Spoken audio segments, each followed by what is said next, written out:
मोहम्मद बिन कासिम की अगली मंजिल अरोड़ थी। रास्ते में कुछ और भी कले आते थे और रास्ते में हिंदुओं की दो ऐसी कौमें आबाद थीं जो राजा ताहिर और इसके खानदान के लिए मुस्तकिल खतरा बनी रहती थीं। दरअसल ये जाट कौम थी जिसके दो कबीले थे, एक सुम्मा और दूसरा लाखा। मोहम्मद बिन कासिम को मुकामी लोगों ने बताया था कि जाटों के ये दोनों कबीले आज़ाद और खुद मुख्तार रहते हैं और वो कानून की बालादस्ती को कबूल नहीं करते। ये वही जाट कौम थी जिसे ईरानियों के खिलाफ लड़ाया गया था। ईरानियों ने सिंध पर हमला किया था। उस वक्त जाट सिंध की फौज में थे। ईरानियों ने मकरान के इलाके पर कब्जा कर लिया था और हजारों जाटों को जंगी कैदी बनाकर ईरान पहुंचा दिया था। इन जाटों को गुलामों जैसी हैसियत दी गई थी, लेकिन जाटों की किस्मत इस तरह जाग उठी कि खालिद बिन वलीद ने पै ब पै शिकस्तें दी तो ईरानियों की वो हैबतनाक जंगे कुव्वत जिसकी दहशत दूर दूर तक फैली हुई थी, रेजा रेजा होकर बिखरने लगी और ईरान की सल्तनत जो वसी व अरीज थी सुखड़ने लगी।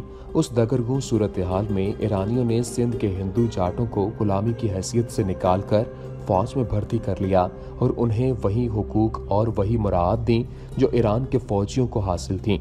जाटों ने ईरान की फौज में शामिल होकर एक ऐसी मिसाल कायम की जो कोई और कौम ना कर सकी। वो ये थी कि 15-20 जाट अपने आप को एक लंबी जंजीर में बांध लेते थे और फिर दुश्मन के मुकाबले में आते थे। इस तरह वो अपने किसी साथी के भागने का इम्कान खत्म कर देते थे। आप देख रहे हैं डेली जमील सीरीज फाते-सिंध मोहम्मद बिन कासिम सीरीज की ये 49वीं एपिसोड है। ये थी जंगे सलासल। जंगे सलासल का लफ्ज़ी मानी जंजीरों की जंग है।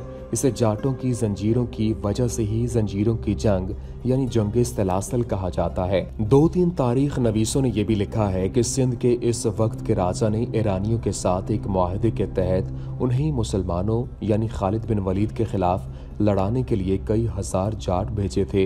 ये तहरीर गैर मुस्तनद है। बेशतर मौरखों ने लिखा है कि ये जाट जंगी कैदी थे। अलबत्ता ये सही है कि सिंध के राजा ने मुसलमानों का मुकाबला करने के लिए ईरानियों को हाथी दिए थे। जंग कादसिया में ईरानियों ने जो हाथी मैदान जंग में लड़ाए थे वो सिंध के उस वक्त के राजा के भेजे हुए हाथी थे। मोहम्मद बिन कासिम को जब इन जाटों के मुतालिक तफसीलात मालूम हुई तो उसने सियाकर को बुलाया और उससे पूछा कि ये जाट कैसी कौम है, ये लोग जंगली और वैशी हैं। सियाकर ने कहा इनके दो कबीले हैं, एक को सम्मा और दूसरे को लाखा कहते हैं।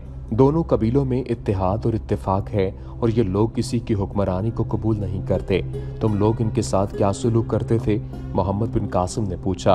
क्या राजा ताहिर या इसके बाप दादा ने इन दोनों कबीलों के साथ कोई मुआहदा कर रखा था या इनकी तरफ से इन पर कोई जबर होता था? जबर होता था, मुआहदा कोई नहीं था। सियाकर ने जवाब दिया उन्हें रेशम का मखमल या कोई और कीमती कपड़े पहनने की इजाज़त नहीं थी। इनके लिए हुक्म था कि नंगे सर और नंगे पांव रहा करें। ये एक मोटी चादर या कंबल अपने सर के साथ लपेट कर रखते थे। यही उनका लिबास था। उनके सरदारों को भी घोड़े पर बैठने की इजाज़त नहीं थी। अगर सरकारी तौर पर इनमें से किसी को घोड़े की सवारी की इजाज़त मिल जाए तो घोड़े पर जीन डालने की इजाज़त नहीं थी। वो घोड़े की पीठ पर कंबल डालकर सवार हो सकता था। इसके लिए हुक्म ये भी था कि इनमें से कोई भी अपने इलाके से बाहर निकले और किसी भी शहर में जाए तो इसके साथ किसी भी किस्म का एक कुत्ता होना चाहिए। कुत्ता एक निशानी होती थी कि ये शख्स जाट है। कभी तुमने अपने राजा को ये मशवरा नहीं दिया था कि इन लोगों के साथ प्यार और मोहब्बत वाला हरबा इस्तेमाल करें? मोहम्मद बिन कासिम ने कहा ये लोग अगर ईरानियों के लिए जान की बाजी लगाकर लड़े थे तो ये तुम्हारे राजा के लिए भी ऐसी ही वफादारी से लड़ सकते थे, लेकिन ये लोग इंसानियत की हुदूद से बहुत दूर निकल गए हैं। सियाकर ने कहा इन लोगों का पेशा लूट मार बन चुका है। दीबल के बाशिंदों को इन्होंने बहुत लूटा है। इनके इलाके के करीब से कोई काफिला खैरियत से नहीं गुजर सकता। राजा चच के वक्तों से इन लोगों के लिए ये सजा मुकर्रर है कि इनमें से कोई भी राहज़नी या डाके में या किसी और जुर्म में पकड़ा जाता तो न सिर्फ इसे बल्कि उसके घर के तमाम अफराद को जिंदा जला दिया जाता था। इन्हें लगाम डालकर रखना बहुत ही मुश्किल काम है। मोहम्मद बिन कासिम ने ये रुदात सुनी तो खामोश रहा। इधर मोहम्मद बिन कासिम ब्राह्मणाबाद से अरोड़ की तरफ कूच की तैयारियां कर रहा था। उधर अरोड़ में इसके मुकाबले की तैयारियां हो रही थीं। अरोड़ में अजीब चीज ये थी कि वहाँ की फौज और वहाँ के लोगों को ये यकीन था कि राजा दाहिर जिंदा है। राजा दाहिर का बेटा गोपी ये अल्फाज सुनना ही नहीं चाहता था कि राजा दाहिर मारा जा चुका है।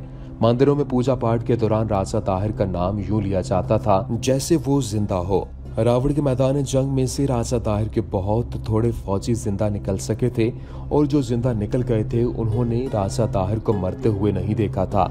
अजीब बात यह है कि रानी लाडी ने ब्राह्मणाबाद की फौज से कहा था कि राजा ताहिर का सर काट दिया गया है और उसका इंतकाम लेना है, लेकिन अरोड़ को उसने ये इत्तला भेजी थी कि राजा ताहिर जिंदा है। अरोड़ में ये मशहूर किया गया था कि राजा ताहिर हिंदुस्तान के राजों महाराजों से फौज लाने के लिए चला गया है।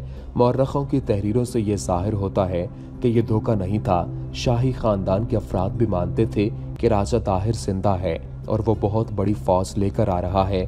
अरोड़ वालों को ये भी मालूम नहीं था कि रानी लाडी मोहम्मद बिन कासिम की कैदी बन चुकी है और माई रानी ने खुदकुशी कर ली है। मोहम्मद बिन कासिम 3 मुहर्रम 94 हिजरी बरोज जुमेरात ब्राह्मणाबाद से कूच कर गया और रास्ते में एक झील आई जिसका नाम डाहडा था। इसके इर्द गिर्द बड़ा सरसब्ज इलाका था जो धंधा करबा कहलाता था। मोहम्मद बिन कासिम को ये इलाका इतना अच्छा लगा कि उसने यही पड़ाव कर लिया और इर्द गिर्द की बस्तियों में अपने आदमी इस हुक्म के साथ भेज दिए कि वो मुसलमानों की अतात कबूल कर लें और सब लोगों को मालूम होना चाहिए कि राजा ताहिर मारा जा चुका है और अब सिंध के हुक्मरान मुसलमान हैं। इस इलाके में बुद्ध मत के लोग अक्सरियत में थे जिनमें ज्यादातर तजारत पेशा थे। उन्हें जब इत्तला मिली तो उनके सरदार फौरन मोहम्मद बिन कासिम के पास आ गए और न सिर्फ ये अतात कबूल की बल्कि अपनी वफादारी का पूरा यकीन दिलाया। इनमें 2 सरदार ज्यादा मुअज़्ज़ज़ और असर व रसूख वाले थे। एक का नाम बवाद और दूसरे का नाम बदही बमन धूल था। इन दोनों को मोहम्मद बिन कासिम ने इंतजामी उमूर और महसूलात की फराहमी के लिए सरकारी तौर पर अमाल मुकर्रर कर दिया। तुम्हारे साथ और इर्द गिर्द जाट कौम आबाद है। मोहम्मद बिन कासिम ने कहा, तुम्हारे साथ इन लोगों का क्या सलूक है? ये कौम काबिल एतमाद नहीं। एक सरदार ने जवाब दिया, हमने उनके वजीफे मुकर्रर कर रखे हैं और उन्हें हम बिला कीमत अनाज वगैरह भी देते रहते हैं जिससे ये लोग हमें परेशान नहीं करते। अगर इन लोगों को इंसानियत का दर्जा दिया जाए तो ये सुधर सकते हैं। हम अमन पसंद कौम हैं। दूसरे बुद्ध सरदार ने कहा, हमारे पास प्यार और मोहब्बत की जो दौलत है यह हमारी बहुत मदद करती है। हमने जाटों पर यह हरबा भी इस्तेमाल किया। ये लोग हमारी मोहब्बत को कबूल करते हैं। तारीख़ याकूबी में लिखा है कि मोहम्मद बिन कासिम को इत्तला दी गई कि जाटों के 2 सरदार इसे मिलना चाहते हैं। मोहम्मद बिन कासिम ने उन्हें उसी वक्त बुला लिया। दोनों सरदार जब आए तो वो किसी पहलू से सरदार नहीं लगते थे। वो सर और पाँव से नंगे थे और उन्होंने कंधों से टखनों तक कंबल से अपने जिस्म ढांपे हुए थे। तुम मेरे पास क्यों आए हो? मोहम्मद बिन कासिम ने उनसे पूछा। हम आपकी अतात कबूल करने आए हैं। इनमें एक ने कहा, लेकिन हमारी अतात अभी आरजी होगी। हमारे और कबीले भी हैं, उनके सरदारों के साथ बात करके हम आपको अपना आखिरी फैसला देंगे। फिर हमने ये भी देखना है कि आप हमारे साथ क्या सलूक करेंगे और मैंने ये देखना है कि तुम्हारा सलूक और बर्ताव क्या होगा। मोहम्मद बिन कासिम ने कहा, मैं ये नहीं देखूंगा कि तुमने हमारी अतात कबूल की है या नहीं। अगर तुमने अपने तौर तरीके ना बदले तो तुम्हारे लिए बहुत ही भयानक सजा मौजूद है। हमने सुना है कि आप जो शहर और जो इलाके फतह करते हैं वहाँ के लोगों को अपना गुलाम नहीं बनाते और उन्हें पूरे हुकूक और उनके जानो माल का तहफ़्फ़ुज़ देते हैं। इसीलिए हम आपके पास आ गए हैं। अगर आपने हमारे साथ वही सलूक रवा रखा जो पहले राजा ने रखा था तो हम फिर अपने रास्ते पर चल पड़ेंगे। क्या तुम इस फौज का मुकाबला कर सकोगे जिसने इतने ज्यादा कले सर कर लिए हैं और राजा ताहिर जैसे बहादुर जंगजू को मार डाला है? मोहम्मद बिन कासिम ने पूछा। अरब के सालार जाटों के एक सरदार ने कहा, हम तुम्हारे आमने सामने आकर नहीं लड़ेंगे। हमारी लड़ाई कुछ और तरह की होती है। हमारी ज़र्ब आप पर पड़ती रहेगी लेकिन हम आपको नजर नहीं आएंगे। हमने आपकी तरफ दोस्ती का हाथ बढ़ाया है, हमारी दोस्ती कबूल कर लें। मोहम्मद बिन कासिम ने उनकी दोस्ती कबूल कर ली, लेकिन इन 2 सरदारों के लिबास और हुलिये और बात करने के अंदाज को देखा तो इससे शक हुआ कि ये लोग ज्यादा अरसे तक दोस्त और वफादार नहीं रहेंगे। उसने इनकी वफादारी को कबूल तो कर लिया, लेकिन अपने मुशीरों से मशवरा करके हुज्जाज बिन यूसुफ को खत लिखा जिसमें उसने जाट कौम की खसलतों की तफसील लिखी और उससे पूछा कि इस कौम के साथ रवैया क्या होना चाहिए। वो कोई खतरा मोल नहीं लेना चाहता था। एक खतरा तो ये भी था कि ये जाट राजा दाहिर के बेटों के साथ मिलकर इसके लिए मुश्किलात पैदा कर सकते थे। यूं भी हो सकता था कि जाटों को ईरानियों की तरह बाइज्जत और ज्यादा मराद देकर अपने साथ मिला लें। ये खतरा तो था ही कि जाट एक जंगजू कौम थी। मोहम्मद बिन कासिम ने ये खत तेज रफ्तार कासिद को देकर उसी वक्त रवाना कर दिया। चंद दिनों में हुज्जाज बिन यूसुफ का जवाब आ गया। उसने लिखा था, अजीज फरजंद, तुम पर अल्लाह की सलामती हो। तुमने जाट कौम के मुतालिक मुझसे पूछा है। मेरा ये हुक्म बिल्कुल वाज़े है कि जो कौम तुम्हारे खिलाफ लड़ती है या जिस कौम से भी तुम्हें खतरा है और वो मुसलसल नाफरमानी करती आ रही है, तो उसके तमाम चीदा अफराद और सालारों को कत्ल कर दिया जाए। जाट कौम को तुम कोई कमजोर कौम न समझना। तुम्हें मालूम हो चुका होगा कि इस कौम के आदमी खालिद बिन वलीद के मुकाबले में आ चुके हैं और बहुत दलेरी से लड़े थे। इनके कुछ खसाल तुमने लिखे हैं और कुछ मुझे पहले मालूम थे। ये जाट अगर तुम्हारे खिलाफ मैदान जंग में नहीं आएंगे तो भी तुम्हारे लिए खतरनाक होंगे। अमनो अमान नहीं रहने देंगे, काफिलों को लूटेंगे कि यही उनका पेशा है जो नस्लों से चला आ रहा है। इन पर बहुत ज्यादा सख्ती करना पड़ेगी। ये तुम्हें मालूम करना होगा कि इनमें जंगजू कौन हैं जो सरकश और बागी भी हैं। इन सब को कत्ल कर दो या इनके बेटों और बेटियों को यरगमाल बनाकर अपने पास रख लो और इन्हें अपने उन आदमियों और औरतों की तहवील में रखो जो इन बच्चों के हुकूक और इज्जत नफ्स का ख्याल रखें।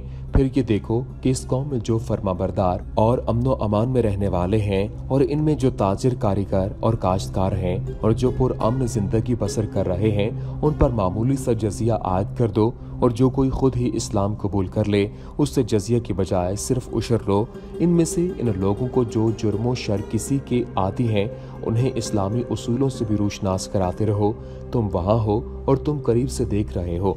हालात के मुताबिक अपने फैसले खुद कर सकते हो, लेकिन एहतियात बहुत जरूरी है। मोहम्मद बिन कासिम ने इस मुकाम पर जाटों पर ऐसी सख्ती न की क्योंकि असल सरकश और जुराम पेशा जाटों का इलाका आगे आ रहा था। कुछ दिनों बाद मोहम्मद बिन कासिम ने यहाँ से भी कूच किया और सम्मा कौम के इलाके में जाकर पड़ाव किया। ये वो इलाका था जहाँ सिर्फ जाट कौम रहती थी और जो सख्त सजाओं के बावजूद काबू में नहीं आती थी। मोहम्मद बिन कासिम का खैमा गाड़ा जा रहा था कि दूर से बहुत से ढोल बजने की आवाज सुनाई देने लगी।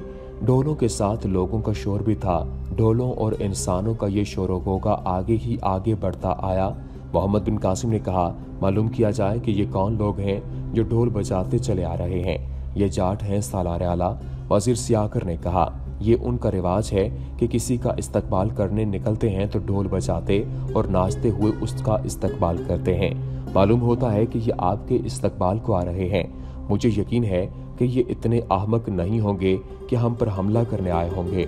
मोहम्मद बिन कासिम ने कहा और घोड़े पर सवार होकर इस तरफ घोड़ा दौड़ा दिया जिस तरफ से जाट आ रहे थे। मोहम्मद बिन कासिम का मुहाफिज दस्ता इसके पीछे गया। जाट नंगे सर और नंगे पांव नाचते चले आ रहे थे। वो अपना कोई गीत भी गा रहे थे। मोहम्मद बिन कासिम ने इस बेपनाह हुजूम के सामने जा घोड़ा रोका और घोड़े से कूदकर उतरा। जाटों का शोर और ज्यादा बुलंद हो गया और वो पहले से ज्यादा जोशो खरोश से ढोल पीटने लगे। फिर उनके 3-4 आदमी जो सरदार मालूम होते थे आगे आए और उन्होंने मोहम्मद बिन कासिम के साथ मुसाफा किया। मोहम्मद बिन कासिम के साथ तर्जुमान भी था। उसकी मारिफत जाटों के सरदार के साथ बातें हुई। इन्होंने अपने एक सरदार को आगे कर दिया कि वो इनकी नुमाइंदगी करे। हम आपके इस्तकबाल के लिए आए हैं। जाटों के सरदार ने कहा, मालूम नहीं आप हमारे इस्तकबाल को कबूल करेंगे या नहीं। अगर तुम लोग उस रास्ते से हट आओ जिस पर तुम चले जा रहे हो तो मैं तुम्हारा सिर्फ इस्तकबाल ही नहीं करूंगा बल्कि तुम्हें अपना दोस्त बना के रखूंगा। मोहम्मद बिन कासिम ने कहा, अगर वही तौर तरीके रखोगे तो तुम्हें इससे ज्यादा सजाएं मिलेंगी जो यहाँ के राजों से मिलती रही हैं। क्या तुम अपने किसी ऐसे सरदार को मेरे पास भेजोगे जिसके साथ मैं हर किस्म की बात कर सकूं? हाँ, जाटों के उस सरदार ने कहा, हम उसे भेजेंगे। ये लोग नाच कूद और गा बजा कर चले गए। मोहम्मद बिन कासिम ने उनके आगे तशक्कुर और इत्मीनान का इजहार किया। कुछ देर बाद एक बूढ़ा जाट जिसका नाम बहूरिया था मोहम्मद बिन कासिम के पास आया। उसके साथ 3-4 आदमी और थे। मोहम्मद बिन कासिम ने इसे इज्जत और एहतराम से अपने खैमे में बिठाया। al-Thaqafi और 2 और सालार मोहम्मद बिन कासिम के साथ थे। ऐ बुजुर्ग सरदार, मोहम्मद बिन कासिम ने तर्जुमान की मार्फत से उससे पूछा, क्या तुम बता सकते हो कि यहाँ क्यों आए हो? आइए अरबी फौज के हाकिम। बूढ़े बहूरिया ने जवाब दिया, मेरे कबीले ने जिस तरह तुम्हारा इस्तकबाल किया है इसे तुम्हें समझ लेना चाहिए कि हमारा मकसद क्या है। यह हमारा रिवाज है कि जिसे हम दिल से चाहते हैं उसका इस्तकबाल इसी तरह करते हैं जिस तरह तुम्हारा किया गया। तुम हमारे इलाके में आए हो और हम खुश हुए हैं। ये इलाका तुम्हारा नहीं मेरे बुजुर्ग, मोहम्मद बिन कासिम ने कहा। ये इलाका उस वक्त तुम्हारा होगा जब तुम मुझ पर साबित करोगे कि तुम इस काबिल हो कि मैं तुम्हें इस इलाके का सरदार बना दूं। तुम तो जंगजू थे, फिर तुम डाकू राजन क्यों बन गए? इसलिए कि राजा चच ने हमें इंसान समझना छोड़ दिया था। बूढ़े बहुरिया ने कहा, जब इन पर ईरान वालों ने हमला किया तो हमें लड़ाया गया। अगर हम लोग जाने ना लड़ाते तो ईरानी पूरे का पूरा सिंध ले लेते। चच और इसके बेटे दाहिर का नामो निशान ना होता। ये हम जाट ही थे जिन्होंने ईरानियों को मकरान से आगे न आने दिया, लेकिन हमें मदद न मिली और लड़ने वाले जाट ईरानियों के कैदी हो गए। ईरानियों ने उन्हें मवेशियों की तरह रखा और जब तुम जैसे मुसलमानों ने ईरानियों की कमर तोड़ डाली और उनकी ताकत का सूरज गुरूब होने लगा तो उन्होंने जाटों को सिपाही बनाकर इज्जत दी और मुसलमानों के खिलाफ अरब में लड़ाया। फिर वो मुसलमानों के कैदी हुए। इधर हम जो इनकी औलाद थे इस वजह से सजा भुगतने लगे कि हमारे बाप और हमारे भाई मैदान जंग में कैद हो गए थे। इसका नतीजा ये हुआ कि हम लोग काफिलों को लूटने लगे। बूढ़े बहुरिया का अंदाज ऐसा पुरअसर था कि मोहम्मद बिन कासिम इन्हिमाक से उसकी बातें सुन रहा था। तुम नहीं जानते ऐ सालारे अरब, बहुरिया ने कहा, हमारे साथ जो सुलूक होता है वो तुम नहीं जानते। एक मोटी चादर या कंबल के सिवा हम जिस्म पर कोई और कपड़ा नहीं डाल सकते। हम पाँव में जूते नहीं पहन सकते, सर पर पगड़ी नहीं लपेट सकते।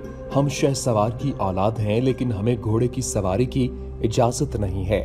अगर हम में से कोई सरदार हाकिम की मंजूरी से घोड़े पर बैठे तो वो घोड़े पर जीन नहीं डाल सकता। हमारे कई खानदानों के बच्चे, बूढ़े, जवान, मर्द और औरतें जिंदा चला दिए गए।